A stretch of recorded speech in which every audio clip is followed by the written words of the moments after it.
नमस्कार साथियों, स्वागत है आपका अपने YouTube चैनल राम स्टडी 24 पर। साथियों, आज से हम राम स्टडी 24 चैनल पर हिंदी व्याकरण की क्लासों को शुरू कर रहे हैं। इसको हम चैप्टर वाइज डिटेल में एक एक करके हिंदी के पूरे जो व्याकरण सारांश है इसको ख़त्म करेंगे, इस पूरे सिलेबस को ख़त्म करेंगे।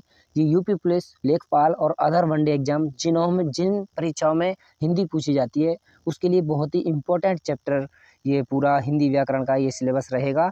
आज की इस क्लास में हम आपको वर्णमाला पढ़ाएंगे और वर्णमाला की ये पहली क्लास है। लास्ट में आपको हर चैप्टर का टेस्ट भी मिले करेगा, जिससे आपको अच्छी तरह से जो भी पढ़ा है आपने वो चीज़ आपको क्लास में ही याद हो जाए। स्पेशल अभी जो यूपी पुलिस का जो री एग्ज़ाम होने वाला है तो आप उससे रिलेटेड इस क्लासों को समझ सकते हैं, क्योंकि उसमें हिंदी में उस यूपी पुलिस की परीक्षा में हिंदी अच्छे लेवल की पूछी जाती है। तो हिंदी व्याकरण का ये जो क्लास है आप समझ सकते हैं, ये यूपी पुलिस री एग्ज़ाम के लिए बिल्कुल चल रही है। तो देखिए, हम अपनी इन क्लासों में क्या क्या आपको पढ़ाएंगे, तो हम आपको एक प्रीव्यू दे देते हैं जिससे आपको अंदाज़ा लग जाए कि हमारा सिलेबस इसी के अकॉर्डिंग है या नहीं है। अगर साथी आप नए हैं चैनल पर तो प्लीज़ चैनल को अवश्य सब्सक्राइब करें, जिससे आपको ये सभी क्लासें लगातार रेगुलर समय पर मिलती रहें। तो चलिए अब आपको प्रीव्यू देते हैं कि हम अपनी इन क्लासों में आपको क्या क्या कवर कराएंगे। साथी देखिए, प्रीव्यू में हम आपको कराएंगे हिंदी भाषा का इतिहास। ठीक है, हिंदी भाषा का इतिहास मोस्ट इम्पोर्टेंट चैप्टर होता है और आज का हमारा टॉपिक हिंदी वर्णमाला है, इसको कवर कराएंगे। वर्तनी को भी कवर कराएंगे। संज्ञा, सर्वनाम, क्रिया, विशेषण, अव्यय, इन चैप्टरों को कवर कराएंगे। और देखिए, संधि चैप्टर बहुत ही कठिन लगता है बच्चों को, हम इजी तरीके से आपको पढ़ाएंगे, बहुत ही अच्छी तरह से आपके दिमाग में एकदम से फिट बैठ जाएगा, फिर आप कभी नहीं भूलेंगे संधि। उसके बाद उपसर्ग पढ़ाएंगे, प्रत्यय पढ़ाएंगे, समास पढ़ाएंगे। समास भी बच्चों को थोड़ा कठिन लगता है, लेकिन हम इस प्रकार से पढ़ाएंगे कि आप बिल्कुल कन्फ्यूज नहीं होंगे। शब्द युग्म पढ़ाएंगे, ठीक है, और पर्यायवाची शब्द, विलोम शब्द, ये दो ऐसे चैप्टर हैं कोई भी परीक्षा अछूती नहीं रहती। जब उनमें हिंदी पूछी जाती है तो दो क्वेश्चन पक्के पर्यायवाची और विलोम शब्द चैप्टर से अवश्य पूछे जाते हैं, इनको भी कवर कराएंगे। और वाक्यांशों के लिए एक शब्द, ये तो बहुत ही इंपॉर्टेंट चैप्टर होता है, इसमें से भी बहुत इंपॉर्टेंट क्वेश्चन बनते हैं। वाक्यों में रिक्त स्थान, जैसे एसएससी जीडी और यूपी पुलिस भी है, इनसे संबंधित ये वाक्य में रिक्त स्थान बहुत ही अच्छे क्वेश्चन बनते हैं। वाक्य भेद, वाक्य शुद्धि और विराम चिन्ह, ये बहुत इंपॉर्टेंट चैप्टर है। जो भी सिलेबस हम आपको बता रहे हैं यूपी पुलिस से संबंधित तो ये है ही, और लेकिन जिससे और अदर एग्जाम भी है, जैसे यूपी पुलिस है और एसएससी जीडी, लेखपाल, जिनमें हिंदी पूछी जाती है, वीडियो उनमें हिंदी पूछी जाती है, उनमें बहुत ही इंपॉर्टेंट चैप्टर हैं ये।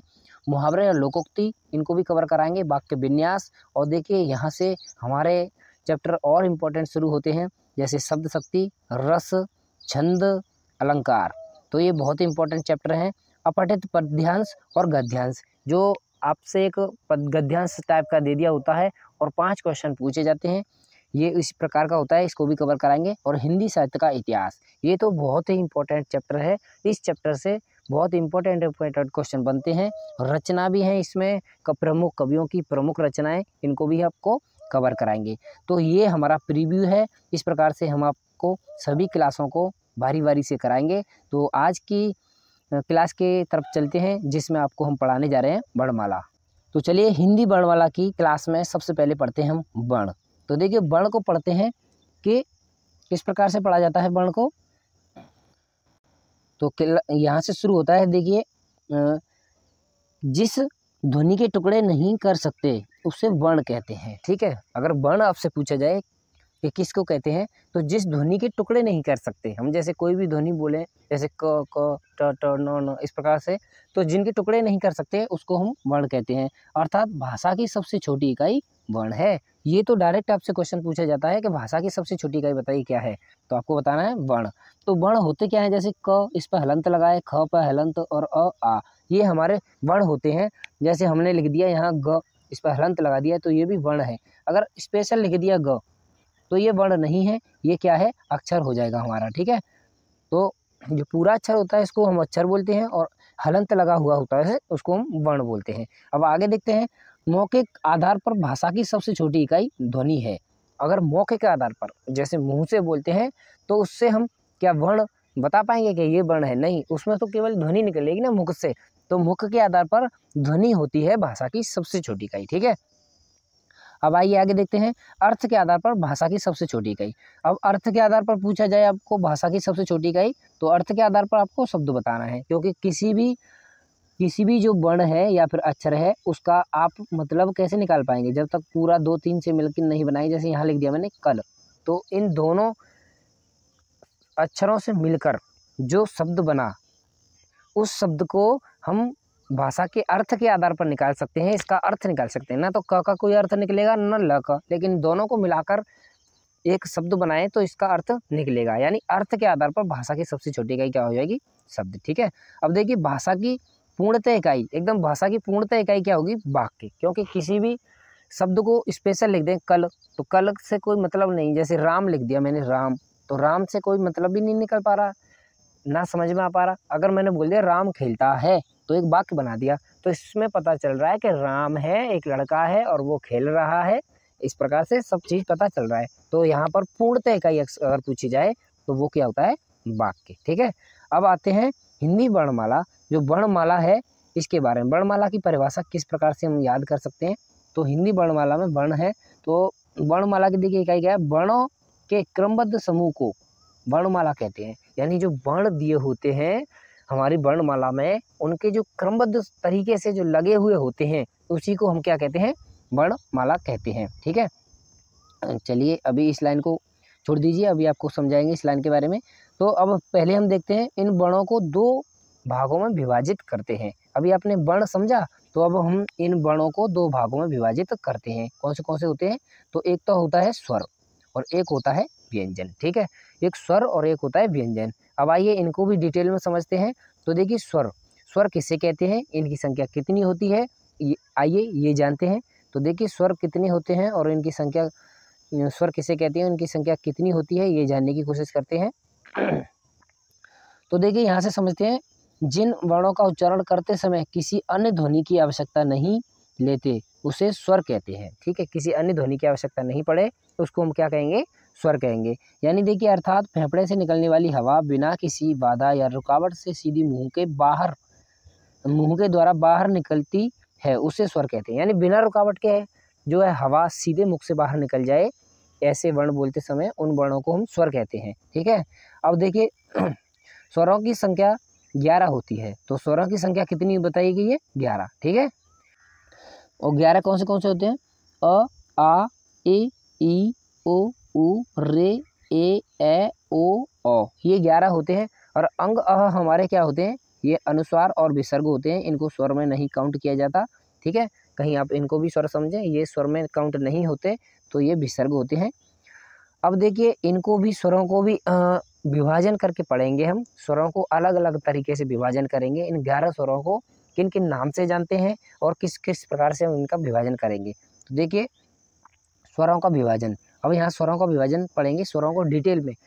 तो मात्रा और काल यानी समय के आधार पर स्वरों के 2 भेद होते हैं। तो मात्रा के आधार पर देखिए एक तो होता है ह्रस्व स्वर, मात्रा के आधार पर, यानी जो लघु स्वर होते हैं ना छोटे वाले, वो होते हैं हमारे ह्रस्व स्वर। जैसे इसमें अ है, छोटी ई है, छोटा उ है और रे है, ये ह्रस्व स्वर। और दीर्घ स्वर क्या होते हैं हमारे? इनको हम गुरु स्वर कहते हैं। इनको ह्रस्व स्वर को छोड़कर जो भी स्वर होते हैं हमारे दीर्घ स्वर होते हैं। आइए डिटेल में और अच्छी तरह समझते हैं।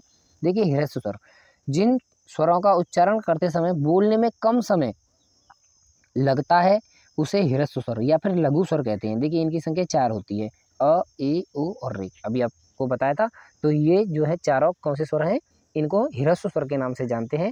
ह्रस्व स्वर यानी छोटे स्वर, ये छोटे स्वर हैं। जैसे कहते हैं ना छोटा आ और छोटी ई, छोटा उ और रे, ये सभी छोटे स्वर हैं यानी ह्रस्व स्वर हैं। आइए दीर्घ स्वर भी जानते हैं। तो यहाँ से हम दीर्घ स्वर पढ़ेंगे और दीर्घ स्वर में काफ़ी विस्तारित हैं दीर्घ स्वर, उनको अच्छी तरह से पढ़ेंगे। तो देखिए दीर्घ स्वर, तो जिन स्वरों का उच्चारण करते समय बोलने में अधिक समय लगता है उन्हें गुरु स्वर या फिर दीर्घ स्वर कहते हैं।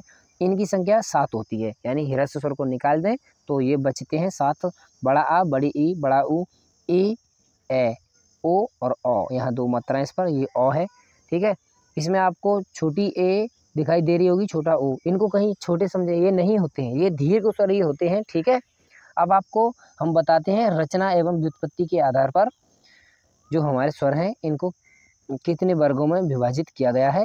तो देखिए रचना और व्युत्पत्ति, यानी इनकी रचना किस प्रकार से हुई है, व्युत्पत्ति किस प्रकार से, यानी बने किस प्रकार से हैं।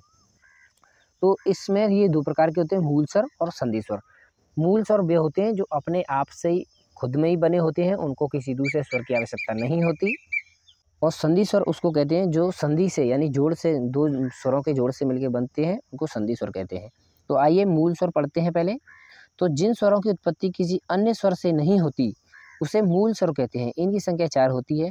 अ इ उ ऊ, यानी जो हमारे ह्रस्व स्वर थे वही हमारे मूल स्वर होते हैं। ठीक है, अब देखिए संधि स्वरों को समझते हैं कि जिन स्वरों की उत्पत्ति मूल स्वरों से होती है उसे संधि स्वर कहते हैं। अभी मूल स्वर आपको बताए थे अ इ उ ऊ, यानी जो ह्रस्व स्वर थे, यानी उन्हीं स्वरों से मिलकर संधि स्वरों बनते हैं। ठीक है, उनको संधि स्वर कहते हैं। संधि स्वर भी दो प्रकार के होते हैं। ठीक है, अपने आप में संधि स्वर। तो संधि स्वर कौन से दो, एक तो दीर्घ स्वर होते हैं और एक संयुक्त स्वर। तो दीर्घ स्वर को हम सजातीय स्वर के नाम से भी जानते हैं। ठीक है, सजातीय, अभी आपको बताएंगे कि ये सजातीय स्वर क्यों कहते हैं, और संयुक्त स्वर को विजातीय स्वर। ठीक है, विजातीय। अभी सजातीय और विजातीय क्यों कहते हैं अभी आपको समझाएंगे। तो देखिए दीर्घ स्वर पर ही आते हैं, अब आपको यही समझ में आ जाएगा ये सजातीय स्वर क्यों है। तो देखिए दीर्घ स्वर, जैसे छोटा अ और छोटा अ, इनसे मिलकर बड़ा स्वर बन गया ना दीर्घ स्वर, तो इसको हम दीर्घ स्वर कहेंगे। अब सजातीय स्वर क्यों कह रहे हैं कि एक जैसे स्वरों से मिलकर बना है, अ और अ दोनों एक ही टाइप के हैं, इसीलिए सजातीय स्वर। और ए ई दोनों एक जैसे, तो ये भी बड़ी ई का निर्माण करते हैं, तो ये हमारा सजातीय स्वर बन गया। और ओ ऊ ये भी हमारे एक जैसे ही हैं, इसीलिए ये बड़े ऊ का निर्माण करते हैं, ये भी सजातीय स्वर। अब देखिए संयुक्त स्वर को विजातीय स्वर क्यों कहते हैं, यहाँ से समझिए। तो अ और ए एक जैसे स्वर नहीं है, ये विजातीय स्वर हैं, इनसे ए का निर्माण होता है, तो ये संयुक्त स्वर है और विजातीय स्वर भी है। अब अ और ए मिलके बनेंगे तो बड़ी ए का निर्माण करेंगे। ठीक है, ये भी विजातीय स्वर और संयुक्त स्वर है। इनको ध्यान रखना है किस प्रकार से मिलके बने होते हैं। और छोटा अ और छोटा ऊ से मिलकर ओ बनता है। ठीक है, ओ, ये भी आपको ध्यान रखना है अच्छी तरह से। अब आइए आगे भी समझते हैं, बचे हुए हैं, देखिए ये भी बचा है, कौन सा है ये यहाँ से समझ लेते हैं जिससे आपको अच्छी तरह समझ में आ जाए।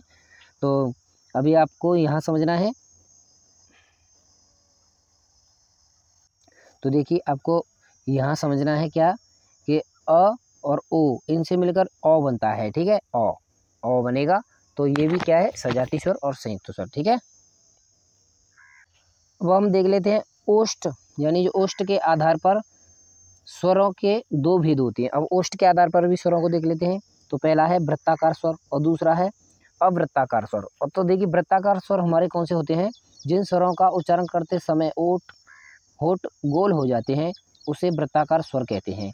तो देखिए कैसे, जैसे छोटा ऊ, बड़ा ऊ, ओ, अ, इनको बोलते समय हमारा जो है मुख यानी होठ गोल हो जाएंगे, गोल। जैसे बोल के देखिए ऊ गोल हो रहा है, बड़ा ऊ ये भी गोल, ओ, अ, इनसे हमारे होठ एकदम गोल हो जाते हैं, इसीलिए इनको वृत्ताकार स्वर कहते हैं।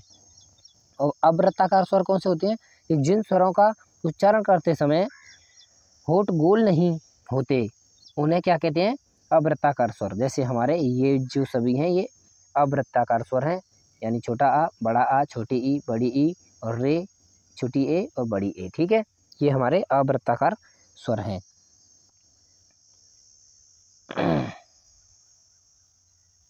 अब हम जिह्वा के आधार पर भी स्वरों को पढ़ेंगे। तो जिह्वा के आधार पर स्वरों के कितने भेद होते हैं, 3 भेद। अभी 3 भेद कौन से होते हैं, तो देखिए जिह्वा के आधार पर हमारे 3 भेद होते हैं। एक तो अग्र स्वर, दूसरा मध्य स्वर और पश्च स्वर। अब देखिए अग्र स्वर कौन से होते हैं, मध्य स्वर कौन से होते हैं, और पश्च स्वर कौन से होते हैं। यानी जो हमारी जिह्वा है उसके अग्र भाग से बोले जाएंगे वो तो अग्र स्वर होंगे, और मध्य भाग से बोले जाएंगे जिह्वा से वो मध्य स्वर, और पिछले भाग से बोले जाएंगे वे हमारे पश्च स्वर होते हैं। आइए समझते हैं यहाँ डिटेल से।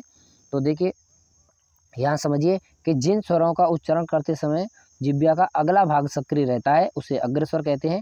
जैसे ए, ई, ए, ई, ए और रे, ये हमारे अग्र स्वर का काम करते हैं, क्योंकि हम जब बोलते हैं तो हमारे जिह्वा का अग्र भाग काम करता है। जैसे ए, ई बोलिए ना, ए, ई, ए और रे, इन्हें बोलते समय अग्र भाग काम करेगा। अब देखिए ये मध्य स्वर है, जिब्या जिन स्वरों का उच्चारण करते समय जिब्या का मध्य भाग सक्रिय रहता है उसे मध्य स्वर कहते हैं। इसमें केवल अ आता है, अ, ठीक है। जैसे अ बोलेंगे अ, तो हमारा जो है ये मध्य भाग काम करेगा जिब्या का, इसीलिए इसको मध्य स्वर बोलते हैं। अब पश्च स्वर को भी पढ़ लेते हैं। देखिए पश्च स्वर, तो पश्च स्वर होता है जिन स्वरों का उच्चारण करते समय जिब्या का अंतिम भाग सक्रिय रहता है उसे पश्च स्वर कहते हैं, ठीक है। अभी आपको बताया था। तो इसमें कौन से होते हैं? आ, ओ, उ, ओ, ओ, यानी हमारे जो वृत्ताकार जो थे ना वो ही होते हैं इसमें, ठीक है, वृत्ताकार। इसे आ, इस आ को छोड़ के ये आ भी है, लेकिन ये सभी वृत्ताकार है। आ पश्च स्वरों में आता है, ठीक है। ये सभी क्या है हमारे, अब ये पश्च स्वर है, ठीक है। तो चलिए अब हम और स्थिति के आधार पर आपको समझाते हैं। तो यहाँ पर देखिए दिया क्या है, तो यहाँ पे दिया है कौवे की स्थिति के आधार पर स्वरों के दो भेद होते हैं, यानी कौवे यानी अनुनासिक, जो नाक होती है ना उससे संबंधित। तो देखिए कौन से होते हैं, एक तो निर्नुनासिक होते हैं और एक होते हैं अनुनासिक। एक निर्नुनासिक, एक अनुनासिक। तो इसको भी डिटेल में समझते हैं, निर्नुनासिक क्या होते हैं और अनुनासिक क्या होते हैं, ठीक है। तो चलिए यहाँ से समझते हैं हम।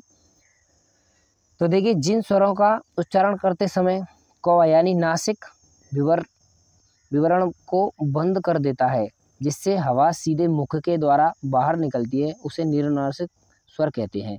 जैसे अ, आ, ए, ई, उ, रे, ए, ओ, ओ, ठीक है। ये क्या है हमारे निर्नुनासिक स्वर हैं, ठीक है। अब बचाई क्या है इसमें स्वरों में से, तो देखिए अनुनासिक में समझ में आ जाएगा वो, ठीक है। अब देखिए ये होते हैं हमारे अनुनासिक। जिन स्वरों का उच्चारण करते समय कौवा बीच में ही अटक जाता है, जिसमें आधी हवा नाक के द्वारा और आधी हवा मुख के द्वारा निकलती है, उन्हें अनुनासिक कहते हैं। अनुनासिक स्वरों का चिन्ह चंद्र बिंदु है, ठीक है। चंद्र बिंदु अवश्य मिलेगा इन पर। तो देखिए ये जो है हमारे अनुनासिक हैं, ठीक है। इनको आप पढ़ लिए ई, इस प्रकार से इस जो भी होते हैं ये हमारे अनुनासिक होते हैं। अब अयोग्य बा किसे कहते हैं, अयोग्य बा पर चर्चा करते हैं। तो अयोग्य बा किसे कहते हैं समझिए, जो न तो स्वर हो और न ही व्यंजन होता है उसे अयोग्य बा कहते हैं। यानी जो ना तो स्वर होता है और ना ही व्यंजन होता है, इसीलिए इसको अयोग्य बा कहते हैं। यानी किसी के योग्य नहीं है, ना तो स्वर के योग्य और ना ही व्यंजन के योग्य, इसीलिए इसको अयोग्य बा के नाम से जानते हैं। अयोग्य बा दो प्रकार के होते हैं, कौन से? अनुस्वार, जो अंकी बिंदी टाइप में लगी रहती है, जैसे क पे लगा देते हैं इस प्रकार से अंकी बिंदी, तो ये अनुस्वार के नाम से जानते हैं। और ये विसर्ग, जैसे क के पीछे दो बिंदी यहाँ लगा दें तो ये विसर्ग बन जाती हैं, तो ये बिंदी विसर्ग कहलाएंगी, ठीक है। तो अनुस्वार और विसर्ग। अब अनुस्वार और विसर्ग को भी डिटेल में समझते हैं। तो अनुस्वार, जिन वर्णों का उच्चारण करते समय हवा नाक के द्वारा बाहर निकलती है उसे अनुस्वार कहते हैं। तो उच्चारण करते समय नाक के द्वारा हवा बाहर निकले अनुस्वार कहलाएंगे। अनुस्वार से पहले अ का स्वर निकलता है और अनुस्वार के बाद य, र, ल, व, श आते हैं, ठीक है। जैसे संग, सम, संयोग, ठीक है, संयोग, ये अनुस्वार लगा हुआ है इस पर। आइए विसर्ग को भी समझते हैं। विसर्ग का उच्चारण करते समय ह की ध्वनि निकलती है और उसे विसर्ग कहते हैं, ठीक है। जैसे मैंने यहाँ पर लिख दिया क और विसर्ग लगा दी, तो इसको बोले कह, कह, ठीक है। विसर्ग इस प्रकार से होते हैं। जैसे यहाँ विसर्ग के उदाहरण दिए हैं, प्रातः है, अंत है, ह का आपको आवाज निकल रही है अंत में। अब देखिए स्वरों का उच्चारण स्थान। अब स्वरों का उच्चारण स्थान कौन सा है, स्वरों के उच्चारण स्थान को भी आपको अच्छी तरह से समझ लेना है, बहुत ही इंपॉर्टेंट, इससे भी क्वेश्चन बनते हैं। तो स्वरों का उच्चारण स्थान पढ़ लेते हैं। अब देखिए इधर की तरफ है वर्ण, यहाँ देखिए हम स्वरों का उच्चारण स्थान पढ़ेंगे। तो स्वरों का उच्चारण स्थान किस प्रकार से होता है, तो इसको अच्छी तरह से समझेंगे। तो इधर तो है वर्ण और इधर है उच्चारण, ठीक है।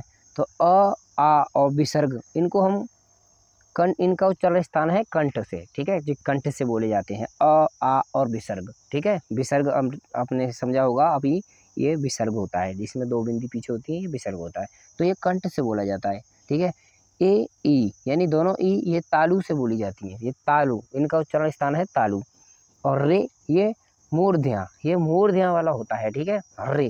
हर्रे की आवाज ही है ये इस प्रकार की, ये मूर्ध्या से निकलता है।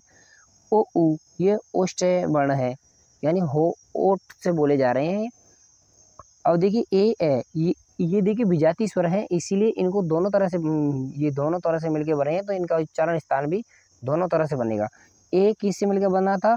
अ और ई से, तो अ और ई का उच्चारण स्थान है कंठ तालु, तो इसका भी कंठ तालु, ठीक है, इनका भी कंठ तालु बन गया, ठीक है, अच्छी तरह आप समझ पाए होंगे। व ये एक अर्ध स्वर होता है, ये दंतोष्ठ होता है, ठीक है। आइए और भी समझाते हैं आपको। और अंग, अंग देखिए, अंग को क्या बोलते हैं हम? अंग को बोलते हैं नासिक। और ओ अ ये कंठोष्ठ होते हैं, क्योंकि ये जो ये किससे मिलकर बना था? ओ, ये अ प्लस ऊ से मिलकर बना था, तो अ तो कंठ होता है और ऊ ओष्ठ होता है, इसीलिए इन दोनों को कंठोष्ठ के नाम से जानते हैं, ठीक है। आप अच्छी तरह समझ पाए होंगे। तालु या मुखावृत्ति के आधार पर स्वर 4 प्रकार के होते हैं। अब तालु और मुखाकृति के आधार पर समझते हैं 4 कौन से प्रकार होते हैं, ठीक है। तो देखिए यहाँ से समझते हैं मुख्य आकृति। तो स्वर 4 होते हैं, संवृत स्वर, अर्ध संवृत स्वर, विवर्त स्वर और अर्ध विवर्त स्वर, ठीक है। अब देखिए संवर्त स्वर को समझते हैं। संवर्त स्वर कौन से होते हैं? संवर्त स्वर में हमारे आते हैं इनका अर्थ होता है बंद। जिन स्वरों का उच्चारण करते समय जिह्वा का अगला भाग अधिक ऊंचाई तक उठता है उसे संवर्त स्वर कहते हैं। जैसे ई उ ऊ, ई उ ऊ, यानी संवृत। सब व्रात में जाएंगे। कौन कौन जाएगा? ई भी जाएगा, ऊ भी जाएगा। तो इस प्रकार से आप ट्रिक से याद रख सकते हैं, ई भी जाएगा, ऊ भी जाएगा, ठीक है। संवृत यानी संवरात में, सब व्रात में जाएंगे। और अर्ध संवृत कौन से होते हैं? अर्ध संवृत, ये देखिए ये होते हैं अर्ध संवृत। अर्ध संवृत यहाँ से समझ सकते हैं जिन स्वरों का उच्चारण करते समय जिह्वा संवृत स्वर से कम ऊंचाई पर गिरती है उसे अर्ध संवृत कहते हैं, या ए ओ, ये अर्ध संवृत होते हैं, ठीक है। अब विवर्त देख लेते हैं, विवर्त, ठीक है, विवर्त। तो ये विवर्त स्वर जिन स्वरों का उच्चारण करते समय मुख्य यानी मुख संपूर्ण खुल जाता है उसे विवर्त स्वर कहते हैं। तो आ का उच्चारण करते समय मुख पूरा खुलता है, इसीलिए इसको विवर्त स्वर कहते हैं, ठीक है। विवर्त उसको कहते हैं जिससे मुख पूरा यानी पूर्ण रूप से खुल जाए। और अर्ध विवर्त जिसमें आधा मुंह खुले, ठीक है। तो देखिए यहाँ से समझते हैं जिन स्वरों का उच्चारण करते समय मुख विवर्त स्वरों से कम खुलता है उसे अर्ध विवर्त कहते हैं। जैसे ए, ओ, आ, ये अर्ध विवर्त हैं। तो ये तो हमारे स्वर हो गए। स्वरों को आपने डिटेल में पढ़ा, ह्रस्व स्वर पढ़ा, दीर्घ स्वर पढ़ा और स्वरों को अलग अलग विभाजन में पढ़ा, ठीक है। अब हम व्यंजन की तरफ बढ़ते हैं। चलिए अब व्यंजन पढ़ते हैं। अब व्यंजनों को समझेंगे यहाँ से। तो देखिए वे वर्ण जो स्वरों की सहायता से बोले जाते हैं उसे व्यंजन कहते हैं, ठीक है, व्यंजन। तो देखिए कौन से व्यंजन होते हैं? क और का, के और ये से ख, ये सब व्यंजन होते हैं। ग, म, च, ये व्यंजन होते हैं, ठीक है, ये सभी व्यंजन होते हैं। इनकी व्यंजनों की संख्या 33 होती है। कितनी होती है? 33। तो देखिए यहाँ से समझते हैं स्पर्श के आधार पर व्यंजनों को हम 5 भागों में विभाजित करते हैं। यानी स्पर्श के आधार पर यानी कहाँ से स्पर्श करके निकलते हैं, तो इनको 5 भागों में विभाजित करते हैं। कौन से भाग हैं वो? तो देखिए ये हमारे स्पर्श व्यंजन होते हैं, ठीक है, स्पर्श व्यंजन। और इन स्पर्श व्यंजनों की संख्या कितनी होती है? 25। आपको ध्यान से रखना है, ये 25 होती है। अब यहीं से आपको समझाएंगे वर्ण कौन सा वर्ण है, कौन से वर्ग का वर्ण है, किसको कौन सी तरह से बोला जाता है। तो देखिए क, ख, ग, घ, अ, इनको हम क वर्ग के नाम से जानते हैं, ठीक है। और इनके उच्चारण स्थान भी पीछे दिए हुए हैं। इनको कंठ, इनका उच्चारण स्थान होता है कंठ, ठीक है, ध्यान रखना है आपको। और देखिए च, छ, ज, झ और अ, इनको च वर्ग के नाम से भी जानते हैं, ठीक है। और इसका उच्चारण स्थान है तालु, ठीक है, भूलना नहीं है, इसका उच्चारण स्थान क्या है? तालु। अब त वर्ण देखते हैं। ये त यानी ट वर्ण है, ये ट वर्ण। तो ट, ठ, ड, ढ, ण, इसको मूर्ध्य इसका उच्चारण स्थान है, भूलना नहीं है, मूर्ध्य। और त वर्ण क्या होता है? त, थ, द, ध, न, ये त वर्ण होते हैं। इनको दंत, इनका उच्चारण स्थान दंत होता है। प वर्ण, प वर्ग देखिए क्या है? प, फ, ब, भ, म, इसका उच्चारण स्थान ओष्ठ होता है। अब देखिए किस प्रकार से जानते हैं। तो क वर्ग का ये तो हो गया प्रथम अक्षर, ठीक है, इसको प्रथम अक्षर बोलेंगे, इसको द्वितीय अक्षर बोलेंगे, इसको तृतीय अक्षर, इसको चतुर्थ, इसको पंचम अक्षर बोलते हैं, ठीक है। तो ये क वर्ग के, इसी प्रकार से च वर्ग के ये सब प्रथम अक्षर हैं सभी वर्गों के, ये द्वितीय अक्षर हैं, ये तृतीय अक्षर हैं, ये चतुर्थ अक्षर हैं, ये पंचम अक्षर हैं, हर वर्ग के अक्षर हैं। इनके नाम से भी अभी ये जो बता रहे हैं ये आगे काम आएंगे कि ये अक्षर ये संधि में बहुत काम आते हैं कि प्रथम अक्षर और तृतीय अक्षर आने से ये चतुर्थ अक्षर में चेंज हो जाता है, ये उस प्रकार से चेंज हो जाता है। तो इसको भी आपको ध्यान रखना है, क वर्ग का प्रथम, द्वितीय, तृतीय, चतुर्थ। ठीक है, अब आपको ये समझा देते हैं कि ये जो पंचमाक्षर होता है हमारा हर वर्ग का, ठीक है, ये पंचमाक्षर, ठीक है, इनको नासिक ध्वनि भी कहते हैं। ठीक है, नासिक, ठीक है, ये अनुनासिक के नाम से भी जाने जाते हैं। ठीक है, अना, अ, अणा, म, इस प्रकार से जो है इनको नासिक ध्वनि के नाम से भी जानते हैं। ठीक है, तो यहाँ से आप समझ पाए होंगे कि कब, यहाँ देखिए कंठ तालु को किस प्रकार से आप याद कर सकते हैं। ये जो कंठ तालु दिए हुए हैं तो इनको कैसे आप याद कर सकते हैं, तो हम आपको एक ट्रिक बताते हैं, तो उस ट्रिक के माध्यम से आप इनको याद कर सकते हैं। एक ट्रिक बताएंगे तो उस ट्रिक के माध्यम से आप इनको याद कर सकते हैं। देखिए कैसे, तो यहाँ लिखिए के, और यहाँ लिखिए टी, यहाँ एम और डी ओ। ठीक है, तो ये होगा के टी एम डी ओ, के टी एम डी ओ, कंठ तालु मूर्धन दंत और ओष्ठ। के से हो गया कंठ, टी से हो गया तालु, एम से हो गया मूर्धन, दंत से होगा डी और ओष्ठ से हो गया ओ। ठीक है, के टी एम डी ओ, इस नाम से भी आप इनको याद रख सकते हैं। वैसे अगर आपको वैसे ही याद है तो बहुत ही अच्छा है। चलिए अब आगे भी समझते हैं कौन से व्यंजन होते हैं। तो देखिए, अब देखिए अंतस्थ व्यंजन। अब अंतस्थ व्यंजन कौन से होते हैं, य, र, ल, व, इनको हम अंतस्थ व्यंजन के नाम से जानते हैं, य, र, ल, व को। ठीक है, अब ऊष्म व्यंजन होते हैं ये श, श, श और ह, ये श परिवार के तीनों और ह, ये ऊष्म व्यंजन होते हैं। अब देखिए संयुक्त व्यंजन भी होते हैं, इनको अच्छी तरह से ध्यान रखना है। अंतस्थ व्यंजन ये है, ऊष्म व्यंजन है, क्योंकि परीक्षा में डायरेक्ट बीच में से क्वेश्चन उठा के पूछा जाता है, बताइए कौन सा अंतस्थ व्यंजन है, कौन सा ऊष्म व्यंजन है और कौन सा स्पर्श व्यंजन है। अभी आपको स्पर्श व्यंजन ये पढ़ा रहे थे, ठीक है, ये स्पर्श व्यंजन चल रहे थे और यहाँ आपको अंतस्थ व्यंजन बताए, ऊष्म व्यंजन। अब देखिए संयुक्त व्यंजन भी आपको समझाते हैं, संयुक्त व्यंजन क्या होते हैं। ठीक है, तो समझिए यहाँ से संयुक्त व्यंजन। तो देखिए, जो वर्ण दो वर्णों के मेल से बना हुआ हो उसे संयुक्त वर्ण कहते हैं। इनकी संख्या 4 होती है। ठीक है, वर्ण कहो या व्यंजन कहो। ठीक है, तो वर्ण तो दो वर्णों के मिलने से बनेगा, क्योंकि क और श इस प्रकार से मिलके बना है। देखिए पहले को देखते हैं, छ क्षत्रिय क्या है, तो क और श से मिलके बना है। परीक्षा में बार बार इंपॉर्टेंट क्वेश्चन है, पूछा जाता है कि क्ष का निर्माण किस से मिलकर बन होता है, और दूसरा त्र, तो त्र का निर्माण त हलंत लगे हुए और र से, और ज्ञ का देखिए बहुत ही इंपॉर्टेंट है, आप सोच भी नहीं सकते किस प्रकार से बनेगा ये, ज प्लस अ।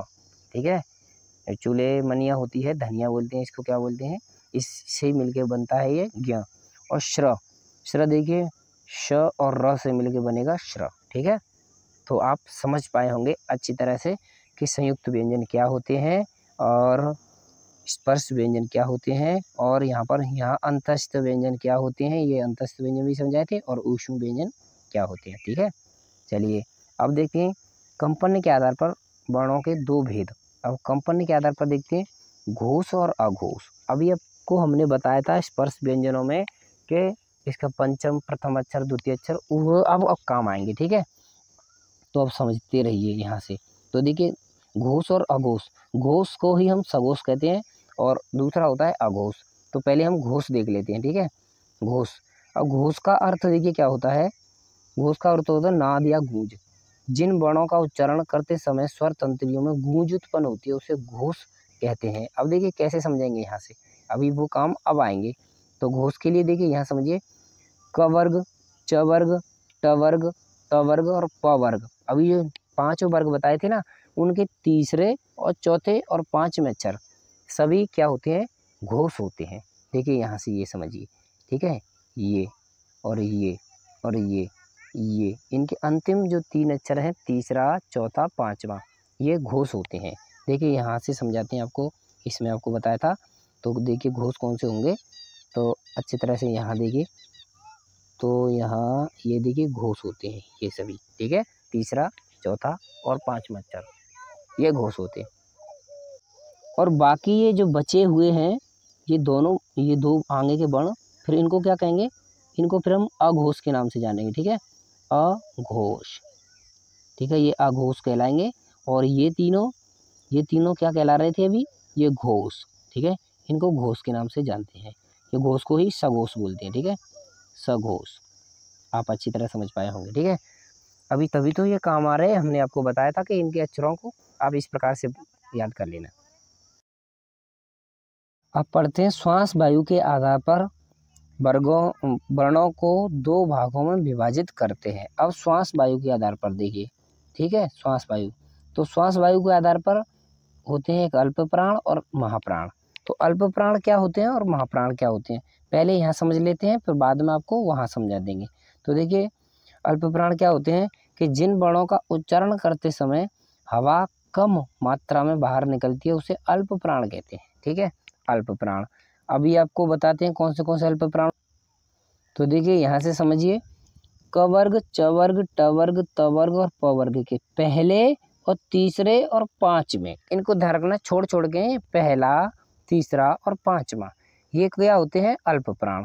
अब देखिए, महाप्राण भी समझते हैं।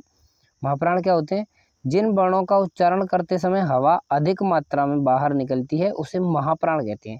यानी हवा अधिक निकलेगी, अधिक। ठीक है, उनको महाप्राण बोलेंगे। ठीक है, तो ये कौन से होते हैं, दूसरे और चौथे वर्ग के, दूसरे, हर वर्ग के दूसरे और चौथे वर्ग वर्ण होते हैं। ठीक है, अब आपको वहीं से समझाते हैं, वहां से अच्छी तरह समझ में आएगा। तो देखिए, यहाँ पर अच्छी तरह समझ में आएगा। तो ये देखिए, पहला वर्ग है। ठीक है, ये तीसरा है, दूसरे को मैंने छोड़ दिया है, और ये तीसरा। ठीक है, तो इनको बोलते हैं हम क्या, इन तीनों को बोलते हैं हम अल्प प्राण। क्या बोलते हैं, अल्प प्राण, क्योंकि बोलने में वायु कम निकलती है। ठीक है, अल्प प्राण, ध्यान रखना है, इनको अल्प प्राण बोलते हैं।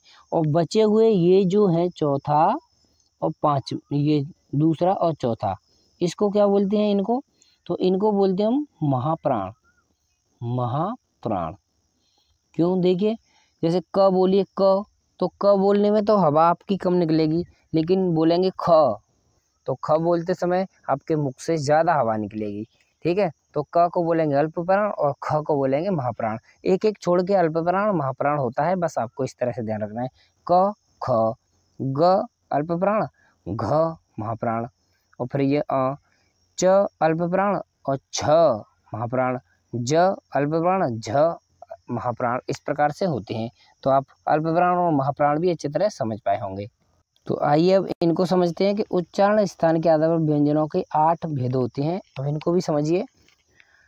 स्पर्शी व्यंजन, तो देखिए, फेफड़े से निकलने वाली हवा जब हमारे किसी न किसी अवयव यानी शरीर के अंग से स्पर्श करती है, उसे स्पर्शी व्यंजन कहते हैं। ये हमारे स्पर्शी व्यंजन होते हैं। ठीक है, ये जो स्पर्श व्यंजन के ये जो पहला, दूसरा और चौथा वर्ण है, ये स्पर्शी व्यंजन है। अच्छा, इसमें जो लास्ट में था वो उसको भी स्पर्श व्यंजन में गिन रहे थे, लेकिन उसको भी यहाँ हम नासिक व्यंजन में पढ़ेंगे। ठीक है, तो समझिए, ये जो आपको अभी बताए थे स्पर्शी व्यंजन 25 स्पर्श व्यंजन, उनमें से पहला, दूसरा, तीसरा, चौथा वर्ग। ठीक है, ये कौन सी व्यंजन है हमारे, ये स्पर्शी व्यंजन है। अब संघर्षी व्यंजन देख लेते हैं। संघर्षी, तो संघर्षी व्यंजन किस प्रकार से, जिन व्यंजनों का उच्चारण करते समय दो उच्चारण अवयव इतने पास होते हैं कि जिससे हवा का मार्ग सकरा हो जाता है और हवा संघर्ष के साथ बाहर निकलती है, उसे संघर्ष यानी संघर्षी व्यंजन कहते हैं। यानी क्या है कि जिससे हवा का मार्ग सकरा हो जाता है और हवा संघर्ष के साथ निकले, उसको हम संघर्षी व्यंजन कहते हैं। तो संघर्षी व्यंजन देखिए कौन से हैं, ये हमारे संघर्षी व्यंजन है। ठीक है, तो संघर्षी यानी श, श, श और ह, ये संघर्षी व्यंजन है। इनको बोलते समय भी हवा एकदम से रगड़ के निकल रही है। और देखिए, स्पर्श संघर्षी व्यंजन और स्पर्श संघर्षी व्यंजन भी होते हैं। देखिए, ये होते हैं हमारे स्पर्श संघर्षी व्यंजन। बहुत ही परीक्षा में पूछे जाते हैं कभी कभी कि स्पर्श संघर्षी कौन से व्यंजन होते हैं। देखिए किस प्रकार से, जिन व्यंजनों का स्पर्श का समय अधिक रहता है और अंतिम ध्वनि संघर्षी हो जाती है, उसे स्पर्श संघर्षी कहते हैं। यानी स्पर्श का तो समय अधिक रहता है और ध्वनि संघर्षी हो जाती है, इसीलिए इसको हम कहते हैं स्पर्श संघर्षी ध्वनि कहते हैं। ठीक है, च छ ज झ को। अब नासिक देख लेते हैं। नासिक, तो जिन वर्णों का उच्चारण करते समय हवा नाक के द्वारा बाहर निकले उसे नासिक के व्यंजन कहते हैं। जैसे ये वर्ग के पंचमाक्षर थे ना, हर वर्ग के पंचमाक्षर, जैसे आ य अण न और म, ये पंचमाक्षर जो है नासिक के व्यंजन है। अब देखिए पार्श्व व्यंजन भी देख लेते हैं। ये पार्श्व व्यंजन क्या होता है?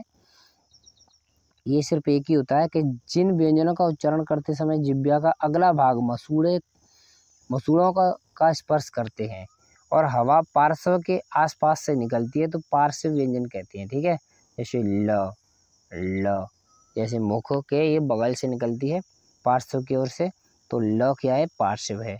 और लुंठित या प्रकंपित व्यंजन भी देखते हैं। तो लुंठित इसमें देखिए इसकी परिभाषा समझते हैं। जिन व्यंजनों का उच्चारण करते समय हमारी जिह्वा को 2-3 बार कंपन करना पड़ता है उसे प्रकंपित व्यंजन कहते हैं। 2-3 बार कंपन करना पड़ेगा। जैसे र बोलते समय र बोलेंगे ना, र, तो यहाँ क्या हो जाएगा? 2-3 बार कंपन करना पड़ेगा। ठीक है, तो इसको हम कंपित या लुंठित कहते हैं। लुंठित में देखिए आपने ल को समझ ही लिया। ठीक है, ठीक है। अब देखिए उत्क्षिप्त व्यंजन। उत्क्षिप्त व्यंजन क्या होते हैं? तो उत्क्षिप्त व्यंजन का उत्क्षिप्त का अर्थ होता है फेंका हुआ। जिन वर्णों का उच्चारण करते समय जिह्वा झटके से नीचे की ओर गिरती है उसे उत्क्षिप्त व्यंजन कहते हैं। जैसे ड ढ, ये उत्क्षिप्त व्यंजन है, उत्क्षिप्त। ठीक है, समझ में आया है आपके? अब इनको भी समझ लेते हैं। संघर्षहीन व्यंजन या अर्धस्वर। जिन व्यंजनों का उच्चारण करते समय कोई भी संघर्ष नहीं करना पड़ता उसे संघर्षहीन व्यंजन कहते हैं। जो व्यंजन स्वरों जैसे बोले जाते हैं उसे अर्धस्वर व्यंजन कहते हैं।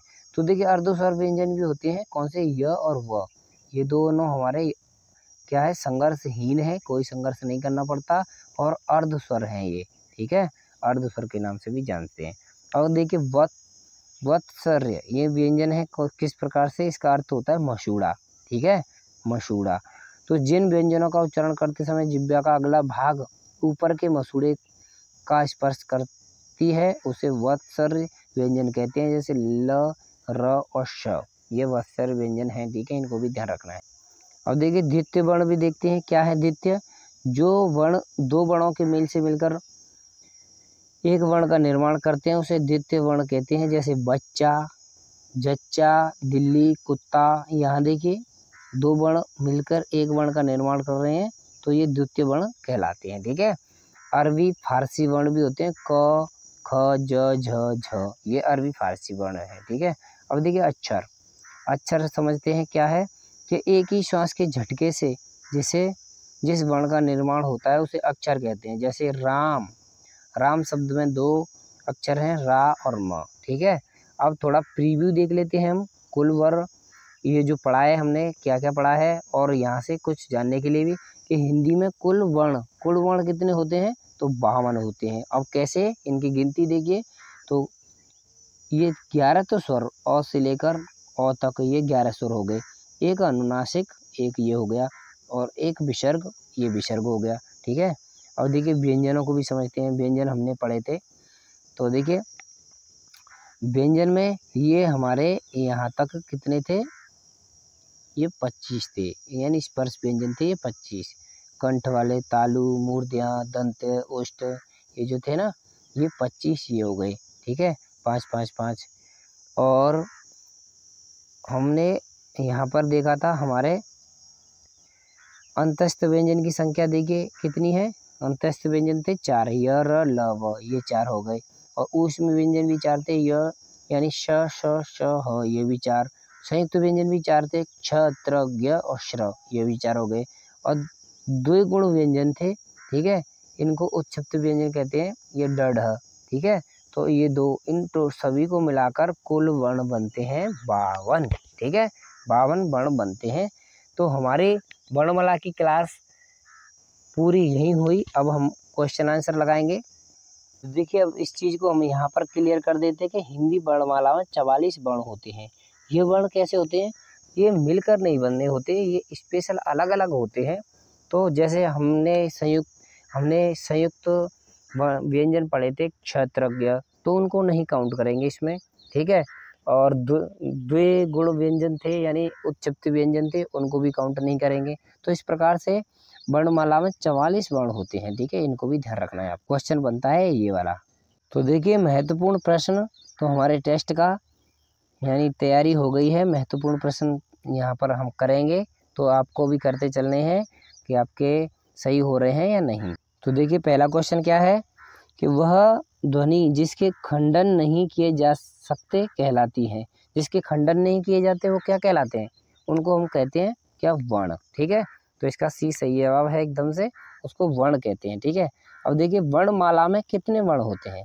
अब वर्ण पूछे गए हैं, कुल वर्ण नहीं पूछे हैं। कुल वर्ण पूछे जाए तो 52, लेकिन वर्ण पूछे जाए तो फिर 44, ठीक है। अभी आपको बताया था हमने। देखिए निचले वाले क्वेश्चन में यही पूछ लिया गया है कि हिंदी वर्णमाला में कुल वर्ण की संख्या, तो कुल वर्णों की संख्या कितनी है? 52। आपको बताया था टोटल उत्क्षिप्तों को, संयुक्त अक्षर और द्वित गुण, इन सभी को मिला करके क्या हो जाते हैं? ये 52। कुल वर्णों की संख्या क्या है? 52 है। आइए अगले क्वेश्चन की ओर चले। तो देखिए ये क्वेश्चन क्या है? ये क्वेश्चन है स्पर्श व्यंजनों की संख्या। तो स्पर्श व्यंजनों की संख्या कितनी है? तो इनकी संख्या होती है 25, ठीक है। अब देखिए आगे क्या है कि अगला क्वेश्चन है स्पर्श व्यंजनों को कितने भागों में विभाजित करते हैं। तो यहाँ स्पर्श व्यंजनों को कितने भागों में विभाजित करते हैं? तो देखिए स्पर्श व्यंजनों को 5 भागों में विभाजित करते हैं, जैसे क वर्ग, च वर्ग, ट वर्ग, द वर्ग और प वर्ग, इन वर्गों में विभाजित करते हैं स्पर्श व्यंजनों को, ठीक है। आइए अगले क्वेश्चन की ओर। तो क्वेश्चन है व्यंजनों की कुल संख्या मानी गई है। तो व्यंजनों की कुल संख्या मानी गई है 33, ठीक है। तो 33 है जो व्यंजनों की कुल संख्या मानी गई है, ठीक है।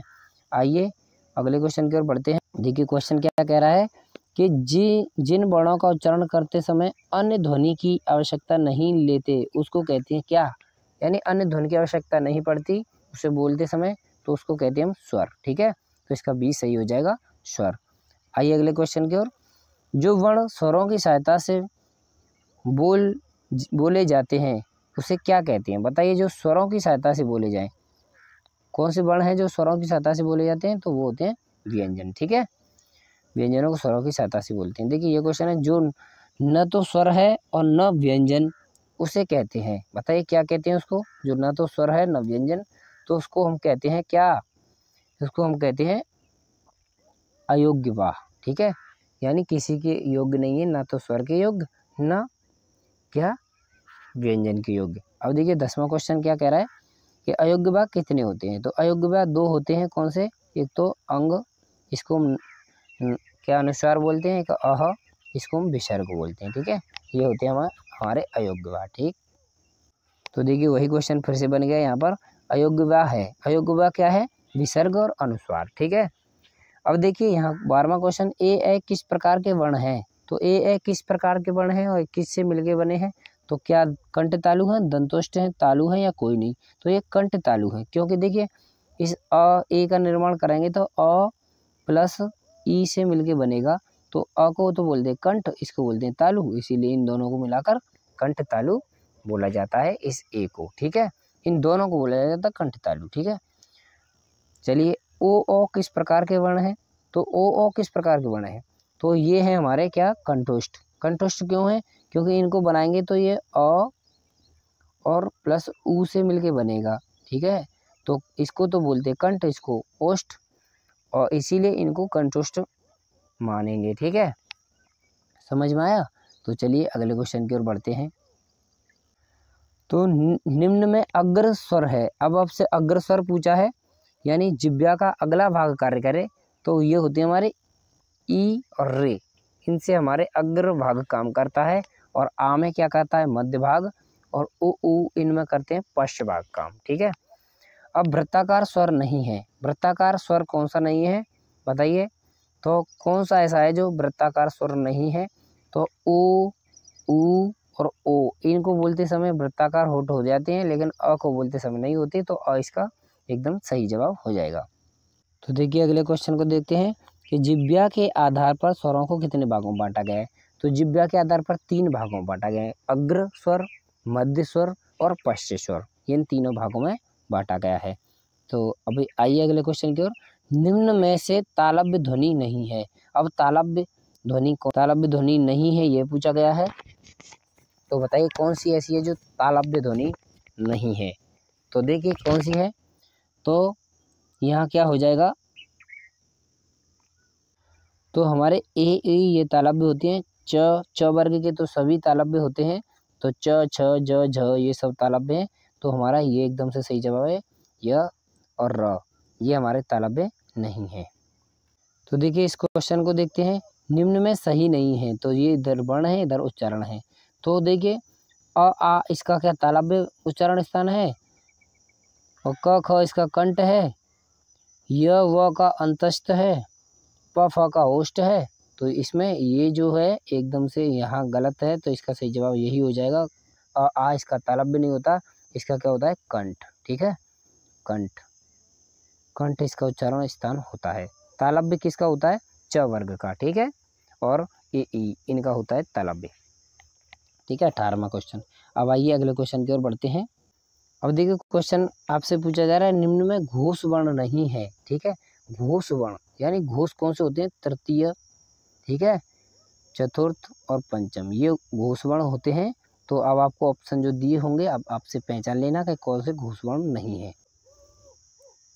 तो देखिए इसमें से क ख ये पहले दूसरे हैं, तो ये क्या है, घोष वर्ण है।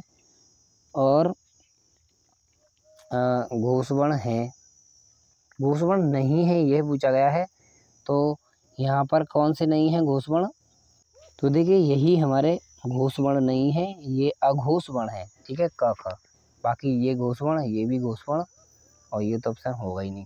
ठीक है, ये सभी नहीं होगा क्योंकि इसमें पहला जो है अघोष वर्ण है। अब देखिए अघोष वर्ण नहीं है, नीचे वाले क्वेश्चन में पूछा है अघोष वर्ण नहीं है, तो अघोष वर्ण नहीं होना चाहिए, यानी पहला वर्ण और दूसरा वर्ण नहीं होना चाहिए। तो क ख ये पहला वर्ण दूसरा वर्ण है। ठीक है, और च छ ये पहला दूसरा है, और देखिए ये द ध ये भी पहला दूसरा है, लेकिन ये नहीं है। ठीक है, ये घोष वर्ण नहीं है, तो इसका सही जवाब यही है। आइए और अगले क्वेश्चन की ओर बढ़ते हैं। इनमें से अल्प प्राण ध्वनि नहीं है। और देखिए अब क्वेश्चन पूछा गया है आपसे, निम्न में अल्प प्राण ध्वनि नहीं है। तो अब आपको अल्प प्राण ध्वनि नहीं है ये बताना है। तो अल्प प्राण ध्वनि होती कौन सी, पहला, तीसरा और चौथा वर्ण, ये अल्प प्राण ध्वनि होती है। इनके अलावा जो भी हो वे हमारे कौन से हैं, अल्प प्राण ध्वनि नहीं होंगी। तो देखिए क पहले वर्ग का है, ये तीसरे वर्ग का है। ठीक है, तो ये तो अल्प प्राण है। ये देखिए ख ये दूसरे वर्ग का है, और ये भी दूसरे वर्ग का है, तो ये ही हमारे अल्प प्राण नहीं है, बाकी ये सभी अल्प प्राण हैं। ठीक है, और सभी स्वर भी अल्प प्राण ही होते हैं। ठीक है, आपको अच्छी तरह से समझना है। अब देखिए नीचे महाप्राण ध्वनि पूछा है आपसे, महाप्राण ध्वनि है पूछा गया है आपसे सीधा सेट। तो देखिए महाप्राण कौन सा है, च ये तो अल्प प्राण में आ जाएगा, और क्या है, प व ये भी अल्प प्राण में आ जाएगा, और ए ई ये सभी स्वर अल्प प्राण होते हैं। तो ये देखिए ये है हमारे क्या, महाप्राण, श यानी श परिवार के सभी, और ह ये अल्प महाप्राण होते हैं। अब देखिए स्वर क्या होते हैं, ये सभी अल्प प्राण होते हैं स्वर, अभी आपको बार बार बता रहे हैं, इसीलिए ई को हमने जोड़ा है इसमें, क्योंकि ये अल्प प्राण है, वहाँ महाप्राण पूछा था। ठीक है, तो ई वाला क्वेश्चन गलत है, ये वाला इसमें सही है, और यहाँ ये अल्प प्राण सही है। तो देखिए यहाँ पूछा है, निम्न में कौन सा विश्लेषण सही नहीं है। तो देखिए छ क्या इससे मिलके बनता है, क और श, हाँ एकदम सही है। त्र इससे मिलके बनता है, ये भी सही है। और ज्ञ इनसे मिलके बनता है, हाँ ये भी सही है। और ये गलत है क्योंकि यहाँ ये श नहीं होता, हाँ यहाँ कौन सा श होता है, ये वाला श। ठीक है, और र इनसे मिलके बनता है ये श्र। तो इसका सही जवाब क्या हो जाएगा, तो इसका सही जवाब यही हो जाएगा। ठीक है, जो गलत है वही सही जवाब हो जाएगा। अब देखिए एक और क्वेश्चन यहाँ पर पूछा गया, अर्थ व्यक्त करने वाली सबसे छोटी ध्वनि, यानी अर्थ व्यक्त कौन कर पाएगा। ठीक है, अर्थ यानी अर्थ के आधार पर, तो अर्थ तो हमारा क्या निकाल पाएगा, वाक्य ही क्या निकालता है, अर्थ निकालता है किसी चीज़ का। हमने आपको समझाया था जैसे राम खेलता है, तो राम से तो कोई अर्थ नहीं निकल रहा, तो लेकिन राम खेलता है इससे अच्छी तरह अर्थ निकलता है। तो एक वाक्य ही अर्थ की सबसे छोटी इकाई है। ठीक है, तो हमारी क्लास यहीं ख़त्म हुई। और हमारा ये क्लास कैसी लगी आपको, आप कमेंट बॉक्स में अवश्य बताएं। अब आपको कल अगला टॉपिक आपको कराएंगे, तो बनी रहिए हमारे साथ हमारे चैनल पर। हमारे चैनल को सब्सक्राइब अवश्य करें और हमारे चैनल से जुड़ना ना भूलें, और सभी उन दोस्तों के साथ शेयर करें जो दोस्त आपके परीक्षा की तैयारी कर रहे हैं, किसी न किसी परीक्षा की तैयारी कर रहे हैं, जो पढ़ रहे हैं, लगातार रात दिन मेहनत कर रहे हैं। तो उनके लिए ये जो क्लास हैं बहुत ही अच्छी कारगर साबित होंगी। तो नमस्कार, धन्यवाद।